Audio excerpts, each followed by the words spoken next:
চাহিদাসকল চৰকাৰী কৰ্মচাৰীসকলৰ চলিত মে' মাহৰ দৰমহা কৰ্তন কৰা সন্দৰ্ভত মানে দৰমহা নাপাব, কৰ্তন কৰি ৰাখিব, হল্ড কৰি ৰাখিব, বন্ধ কৰি দিব, এই সম্বন্ধে এক জাননী প্ৰকাশ পাইছে। ইয়াত চাব, আপোনাৰ ডেটটো চাবলৈ যত্ন কৰিব। ইয়াত চাব, ওপৰত চাব সপিনে য'ত লিখা আছে, ইয়াত চাব 30 তাৰিখ 4 মাহ 2026 তাৰিখত এক শেহতীয়া খবৰ হয়।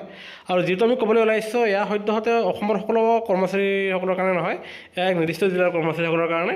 আৰু য'ত কৈছে, এয়া চাব, ধুবুৰী জিলা কৰ্তৃপক্ষৰ ফালৰ পৰা এক জাননী প্ৰেৰণ কৰিছে, য'ত কোৱা হৈছে যে শিক্ষক কৰ্মচাৰীসকলক তেখেতসকলৰ যি শিক্ষা হেতুত তেখেতসকলক যি এটেণ্ডেঞ্চকে লৈ আপডেট কৰিবলৈ দিয়া হৈছে।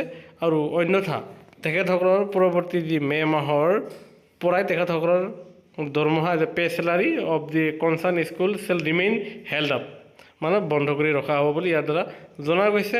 আৰু সেয়েহে এই জাননীখন আমি আপোনালোকৰ মাজলৈ লৈ আহিলোঁ।